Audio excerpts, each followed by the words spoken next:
to another edition of Bold Blind Beauty on Air podcast, the show that's clearing the air for more air, access, inclusion, and representation. I'm Stephanie McCoy, and with me are my co-hosts. I'm Nazreen Buddha. Sylvia Stinson-Perez. And I'm Dana Hennett. Our culture often dictates that beauty adheres to a specific mold, implying that those outside of these confines lack beauty. However, this belief system distorts our perceptions and diminishes our inherent worth. Consider how, as a society, we celebrate youth but shun aging. We admire able-bodied individuals while disregarding those with disabilities. We honor wealth, power, and titles, yet reject poverty, vulnerability, and authenticity. Challenges tend to uncover our vulnerabilities, guiding us through a refining process that ultimately strengthens our resilience. Beautiful individuals often possess a collaborative spirit, sharing their stories of survival for the betterment of others. Authentic beauty has always defied description, inspiring a profound sense of wonder. It's a subjective concept accessible to everyone. True beauty emerges when we prioritize confidence, as confidence itself exudes beauty. Always keep in mind that beauty knows no bounds. It emanates from within, reflected in our character and values. Real beauty transcends barriers, and understanding this is where our strength lies. Get ready for a beauty adventure on today's Bold Blind Beauty on Air episode, as we shine a spotlight on the fabulous Instagram influencer, Mara Lauren Hutchinson, dishing out beauty insights that break all the visual rules. It's my pleasure to introduce you to Mara. Hey, Mara. Hi, guys. How are you? You know what? It is so wonderful to have you here. We are so excited to jump into this conversation, especially with you being the fashionista that you are. So thank you so much for joining us on the show. What I'm going to do right now is turn the mic over to Dana. Mara, can you share your sight loss journey and how you became an Instagram? My sight loss journey actually started, I was fully diagnosed in 2011, February 2011. And I was diagnosed with a rare eye condition called retinitis pigmentosa. And I guess, obviously, we all know it's such a rare disease. I was born with this, but it was pretty much maybe later years where it all came about that I, losing my vision to this condition. And it's about 13 years. I can't even imagine. 13 years, I think, this coming February. And being in Instagram, it's so crazy because I was only there just to post photos, to edit my photos and transferring it from there to Facebook. Because at that time I had Facebook. And it was just me posting things, editing my photos, until I guess everybody started to jump on Instagram as well. And I started to connect with different people, so many people from all over the world who have the same condition as me or similar eye condition or just being visually impaired in general. And from there, I just started to share my journey. I started to share about who I am and my life and being a mom, being just the female that I am. And from there, I guess I started to grow a lot more in terms of connecting with different people, even outside of the disabled world. Because I always try to show my platform that we are more than our disabilities. And it doesn't mean that it has to define who we are. Yes, it's a huge part of my life now, being legally blind. But I think as I get older and as I have conquered so many things, I know that I'm more than my disabilities, and I am just like regular people who loves fashion, who loves to eat, who loves to hang out with girlfriends, who's a mom, a wife, all the cool things that we all do, right? This is Sylvia. I love that, Mara, because I think that's so much of what the Bold Blind Beauty on A.I.R podcast is all about. Is it's not even just for people who are blind and low vision. It's really for anybody can learn and get something from this podcast, because yes, we are women first. And you're bringing that point out, is that yes, it's a significant part of who we are, but every day we find ways to navigate that. And beauty and fashion is a really important part of that for many of us. So my first question is, which decade in beauty stands out as your favorite? And what makes it so special? So, for example, the 60s, the 70s, the 80s, the 90s. Go for it. I'm an 80s baby. And I have to say, I love the 90s. I do love the 80s, obviously, but as becoming that young woman trying to figure things out, 90s. And we all know a lot of things in the 90s are coming back now, but I just love the 90s fashion. I love able to express myself in so many ways, where now I'm all about the baggy look again. I remember those days when I was living in the baggy clothes and just being able to be free and just be funky. And now it's all back again. And I'm happy that I have some stuff that my dad kept over the years. And I was actually showing it off on my Instagram, where I found one of my grade 8 Adidas jacket that's like so big on me back. And I remember that back then. And now I could wear it again because it's back and it's vintage. Plus, I'm the type of person as well where I don't really follow too much of the trend. I just wear what I feel looks good and feels good.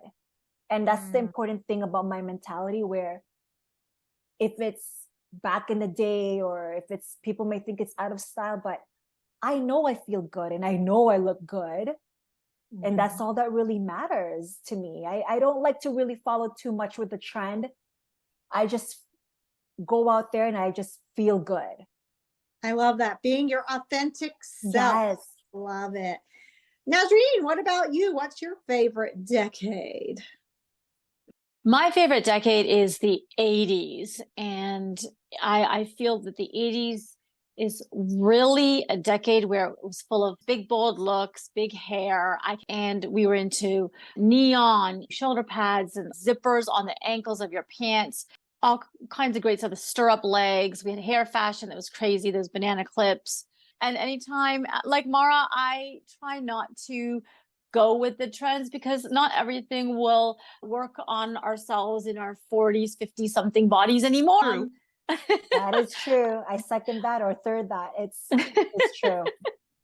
And I try to find fashion that is complementary, more on the classic look. But when I see the 80s fashion or zippers, neon anywhere, or shoulder pads or anything like that, I am all over it because it just takes me back to those nostalgic years.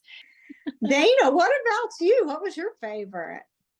Well, I would have to say for me, because it was like the end of high school, beginning of college was like the 90s. And I hadn't decided yet to pursue my passion at that point, which was beauty. But I was incorporating the styles in my own personal style. I love the Rachel haircut. I had a version of that in the 90s that was pretty popular. And just some of the looks, like the makeup and the vampy lips. When I see that, it just takes me back to my end of high school, early college years. So, and it's, as we just said, it's coming back. Nazreen, I'm going to pass it off to you for the next question. Thanks, Sylvia. Wow, that was a quick walk through memory lane for some of us. What beauty ritual or self-care practice do you consider essential for yourself? This could be a beauty service like hair, makeup, facials, massages, or other personal beauty routines that you prioritize for when it comes to your self-care. Mara, let's start with you. I always say when you have clean, polished hands, which is I always do my nails. I don't get them done It's very, very rare that I actually go in and get my nails done. Even before being diagnosed with my condition, I have always been the person where I love to do my own nails. And to this day, it takes a little longer, obviously, but I love to sit there and do my nails. And as long as I have those bold colors, sometimes you can catch me with multiple colors. Each finger has different colors because you know what? It makes me feel good when my nails are nicely done. That is one of the things that I do love. And as I got older, now I know why my mom was always the one to tell me, well, she loved facials. And I started to get into facials as of lately, the last couple of years. And it really brought a lot of change within, like with my skin and on top of like proper skincare, where my skin is just glowing and I don't even put anything else on except trying to just do the regular routine of putting like your moisturizer or your serum, all that stuff. And I could walk out not having anything on because I have that glowy skin. And I feel like when I started doing the facials, and more so letting go of things that didn't serve me good and trying to live a life where it's stress-free, drinking lots of water, and my nails and my facials, like things that I do for my face is a big thing that I always do. And that's pretty much it. I love that, Mara. Those are some great self-care treatments and routines, but stress can really do a number on you. So it's really great to manage stress. I'm telling you, that was like, I recently lost my mom and last year was my first year without her. You could see my face was just honestly, like you could tell, like I was so stressed. I was in a different time and I told myself, I need to make a change. And after I started to just kind of do a lot of more things in terms of my healing, last year versus now, there was a big change with my skin and I'm still able to walk out not having anything on, no makeup, nothing like that. But it's because I feel so good of where I am in my life and my mental health has been a lot better versus what I was going through last year. And I think it plays a huge part of our lives. Great points there. Love that. So Sylvia, how about you? Well, I agree with everything Mara said, but do you know the thing I got the most compliments for that every single person can do is a smile. I get so many compliments when I have a smile on my face. I think it just makes a person shine. I will also say always be as well put together as you can be when you go out. I am like Mara, all about having my nails good and clean. And I do go get mine done. I have never been good at doing my nails. I don't have functional vision at this point, but even when I did, I was not good at that.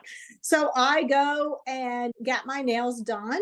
And I get manicures and pedicures, and I love that. And I also agree, facials matter. I go and get a facial at least once a month, and it really just makes you feel good. It makes your face feel clean, but it does give you that glow. But start with a smile.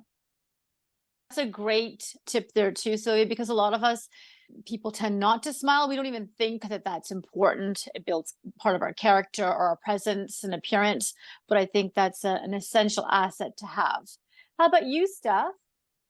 One of the things that I used to do is going to be counter to you, Mara and Sylvia, was I got my nails done religiously. I loved how complete I felt they were done. But what I was doing was the acrylic fills. And I did it for years and never really thought much about it because the feeling I got from it was so good. But then a few years ago, I began doing some research on the safety of some of the chemicals that are used for that process. And I reevaluated the necessity of continuing that. And I decided that it was something that I did not want to do because as you get older, you get a little bit wiser and it just hasn't been a priority for me. That's not to say I want my hands looking raggedy. I do not. And my skin is really nice thanks to genetics. And I love applying lotion constantly to my hands. But today, one of my favorite routines is my skincare routine and then occasional makeup. Those are really the only beauty rituals that I practice. But I also would like to add that incorporating a healthier lifestyle has become really important to me. So what I've been doing recently is watching what I eat. So watching what I put into and onto my body. And so I have a higher consciousness of some of the dangerous chemicals that are in our foods or in topical things that we may apply to our body and stuff like that. And I try to minimize those as much as possible. Steph, this is Sylvia. I just wanted to say that. So I agree with you. Like, I don't get acrylics or gel or any of that. I just get the natural, like, and sometimes I just go, hey, just clean and cut, and because I can't keep my nails good. So a really big part of my manicure pedicure process is about making sure they're clean and tidy. And so I think that even if it's not about having a pretty color, you can also just make sure that you're clean and they're tidy and taken care of and you're not getting any infections, etc. I did want to give a little tip to Mara. This is something that I have not used, but I hear it works great. You can actually put your nail color in the refrigerator, and that way when you polish your nails, you can feel it a little bit better for your application, if that makes sense. You can also do that with lip color and it helps too. I've heard of this, and I think I've done it as well. And you do feel the difference. But then honestly, for me, it takes me long no matter what. And I'm just enjoying that, my own me time, doing my own nails, listening to music or watching something or listening to a podcast. That is my beauty routine as well, where I just enjoy my me time like that when I do my nails. Everything is all in one, like listening to something, doing something good for your Another tip I want to throw in for the nails, there are self-leveling polishes out there. There's brands that I know of. It benefits everybody. So basically, even if you can't see your nails really good and how to polish it, the nail polish will level itself out. And it's a couple of brands that I know off the top of my head, and nobody's giving me anything for this, but London Town and Deborah Lippman. I know for sure those brands have self-leveling polishes. There may be others as well, but I know those two. Hey, grab your Bold Blind Beauty On Air mug, settle in, and tune in to the empowering On Air podcast by Bold Blind Beauty. Join us for insightful conversations on access, inclusion, and representation. People have the misconception that blind people don't work, or they only work with the blind and visually impaired. That is not true. Blind and visually impaired people are represented in some kind of way in every industry. As long as we have the training, the technology, the skills, and the support that we need in order to do our job effectively. Listen to Bold Blind Beauty's On Air podcast for more inspiring content, encouraging discussions around the themes of access, inclusion, and representation, because we all need air to breathe. Dana, I'll turn it over to you now. So, Mara, since your site has changed, what skills or techniques have you adapted into your beauty routine? Okay, so the last couple of years, I have been barefaced, right? So going back to when I actually did put on makeup, it was just the eyeliner. And people would be shocked to be like, how is your eyeliner like on your eyelids so perfect, right?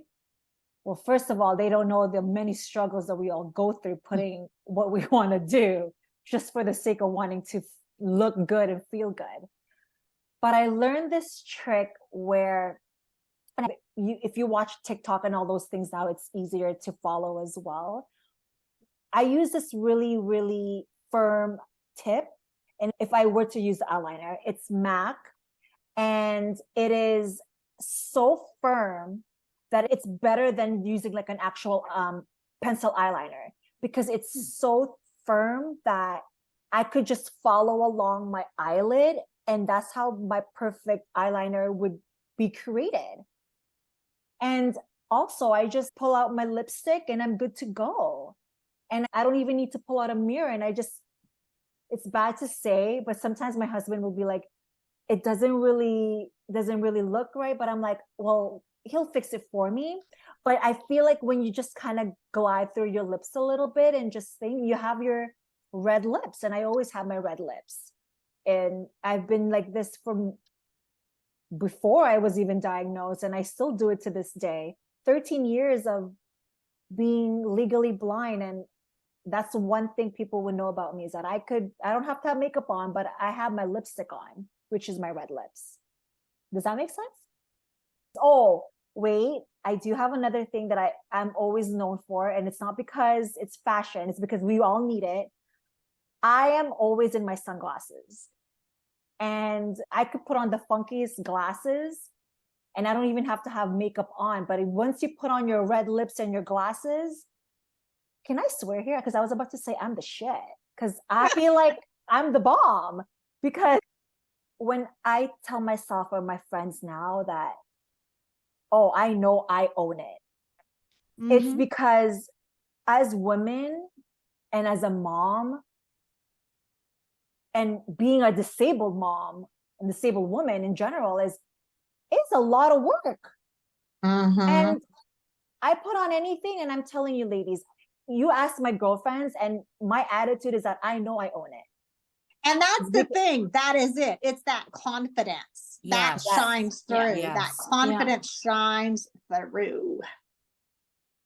For me, when my vision started to change, I never stopped wearing makeup. I always wore makeup since I was 16 years old, and I'll just put on my face powder, a little bit of mascara, maybe some eyeshadow if I like. And during the day, I try to stick to the neutral colors and put on a neutral lipstick and add a little bit of blush, and away I go. And I try to stick to companies that I'm familiar with, their products, because I know their packaging and the products are going to be, once you buy one, it's going to be very similar the next time you get it. But if I'm going out in the evening, sure, I'll switch it up to more a darker blush, a darker lipstick.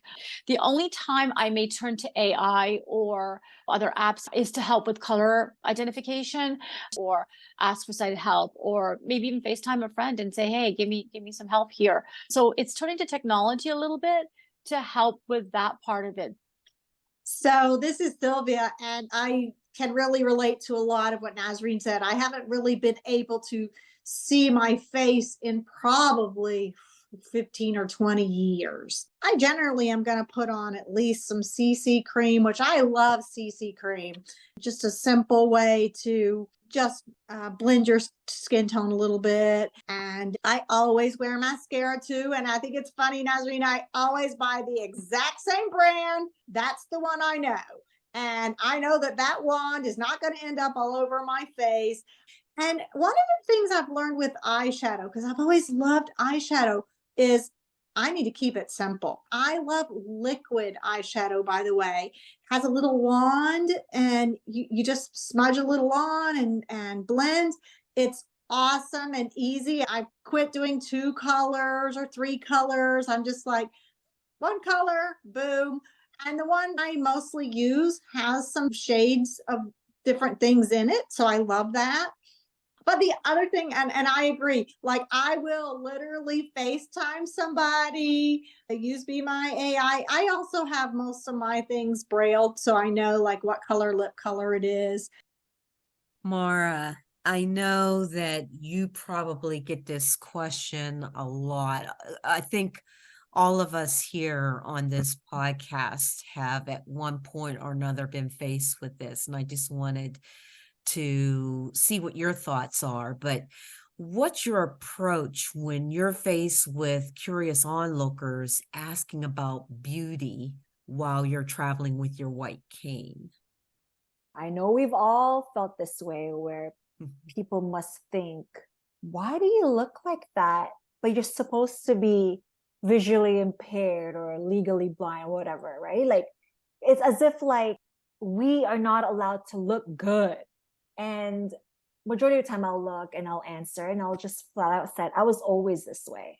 And then my husband will just laugh. Having this disability doesn't change who I was from the very beginning. My approach is, I look good, right? If you really want to educate, then I'm all for it, right? But there are times when I don't want to have this conversation. And I honestly will legit go about my way. One time my husband was laughing so much because I was at the mall and this couple, they were following us eventually, right? I legit stopped because they were so curious. And at this point, it's one thing where you are staring, but it's another thing where they're really like probably amazed at how good I look and how well I'm doing with my, you know what I mean? I just tell myself, oh, I must look so good that these people are following me, because they were following us. Because they're probably thinking, what is she holding, or why does she have that? But she looks like a normal person. I started the conversation. I stopped walking and I look at the couple and I said, do you want a picture of me? Because you're clearly following us, because they have this thing where you're supposed to look a certain way, that us disabled women are not allowed to have makeup on, let's say, to dress a certain way, and I'm like, no, this is why we do what we do, where we educate or we continue going about our lives and feeling good, looking good, because that's who we are. And I always say, being a legally blind woman, it is not all of me. I've always been this way. I've always been an extra person. I am an extra girl where I love to just look extra because I feel good and I look good. And damn right, I'm owning everything because I've been through a lot. When I was first diagnosed, I was in a very dark space for 2.5 years, let's say, where I didn't even want to live. And I was telling myself eventually where I feel like shit. I don't like this life. And I had to really change that mindset.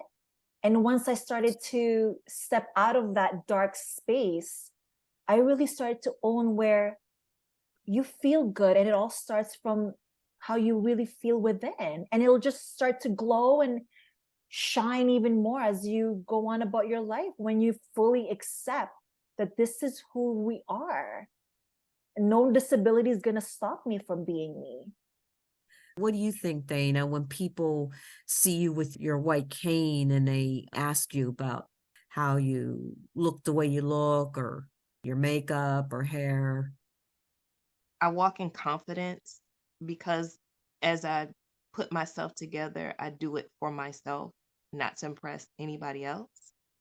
And I notice when I'm walking in confidence, it brings smiles to people's faces. Mm-hmm. I notice it more when I was working with agencies that deal with people with disabilities. And I would come into the office and I would walk down the hall with my white cane. I was dressed, and they would be walking down and they'll speak to me and they would smile at me. And I would hear comments like, she doesn't look like what we're used to seeing. And I saw that more so on that side of it when I would dealt with agencies who deal with people with disabilities. They were like, we're not used to seeing people that look like you. And I was like, I'm just being me. So how I just approach it is just walk in confidence. If if you're low key that day, make it so you can spruce yourself up a little bit, whatever. Even if you don't have any makeup on, throw some earrings on, some cute accessories, or you want to go full throttle. It's just walking in confidence with however you want to represent your style. Yes. And Sylvia. Well, I just love what Dana said. So I don't even think I need to add anything to that. I think that doing it for yourself, whatever that is for you. I happen to like to put on makeup and do my hair and wear jewelry and nice clothes. That it makes me feel good. What a great inspiring conversation here. I think a couple of things struck out at me here, Mara, that you really said was the word confidence, the word owning it, and acknowledging the struggles that we've all gone through as women. I want to thank you, Mara, for joining us today here at Bold Blind Beauty on Air. How can we find you? Where can we find you? Well, you could only find me on Instagram. My IG handle is A.I.R. It spells like A.I.R, but it's really Ate. It's A.T.E.M.A.R.A. And Ate in the Philippine language is pretty much big sister. That's what it means. And I have been called Ate Mara. I use my platform to just be the big sister to anybody. And it is important that, you're not alone, and that's where you could reach me. And if you want to have a good conversation, a good laugh, or a good cry, you'll find me on Instagram at Atemara, A.T.E.M.A.R.A. Thank you. Thank you for joining us today, Mara. That's wonderful. Thank you guys for having me. I'm so inspired by this conversation. I feel like we could talk for hours. Absolutely. But thank you guys for having me. A little smile, a word of cheer, a bit of love from us here at Bold Blind Beauty on Air, with a little gift of good tidings from us held to you all. Best wishes for the coming new year. Season's greetings and happy holidays from us here at the Bold Blind Beauty on Air team. Dana, Sylvia, Nazreen, and our beloved founder, Stephanie McCoy. We will be back in 2024 with more amazing guests, interesting topics, and great conversation, spreading AIR, that's access, inclusion, and representation on Bold Blind Beauty on Air.